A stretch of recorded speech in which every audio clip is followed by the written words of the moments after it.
Hi friends, இன்றைக்கி நம்ம கோவை சமையலில் மரவள்ளி கிழங்கு வறுவல் எப்படி பண்ணலாங்கிறத பார்க்கலாம். ஃபர்ஸ்ட் நம்ம மரவள்ளி கிழங்கை வந்து நல்லா தோல் சீவிட்டு இந்த மாதிரி கட் பண்ணி வச்சுக்கோங்க. அதுக்கப்புறம் கடாய் வச்சுட்டு எண்ணெய் சேர்த்துட்டு கடுகு வந்து சேர்த்துக்கலாம். கடுகு நல்லா பொரிஞ்சதுக்கப்புறமா கடலைப்பருப்பு சேர்த்துட்டு அதுக்கப்புறமா ஒரு பெரிய வெங்காயத்தை வந்து நீல வாக்கில் கட் பண்ணி சேர்த்துட்டு 2 வரமிளகாய் கருவேப்பிலையெல்லாம் சேர்த்துக்கோங்க.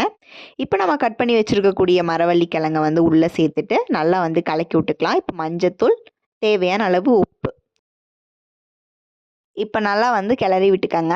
இப்போ கொஞ்சம் தண்ணி வந்து ஆட் பண்ணிக்கலாம். தண்ணி ஆட் பண்ணிவிட்டு 10 நிமிஷம் நல்லா மூடி வச்சுருங்க. 10 நிமிஷம் கழித்து ஓப்பன் பண்ணி பாருங்கள். கையில் மசிச்சு பாருங்கள், காய் வந்து நல்லா வெந்திருக்கும். அதுக்கப்புறமா தேங்காய் பூ போட்டு இறக்குனோமா சூப்பரான மரவள்ளி கிழங்கு வறுவல் வந்து ரெடி ஆயிடுச்சு. மறக்காமல் நீங்களும் ட்ரை பண்ணி பாருங்கள். இந்த வீடியோ உங்களுக்கு பிடிச்சிருந்தா மறக்காமல் like, share, comment and subscribe friends. Thank you for வாட்சிங்.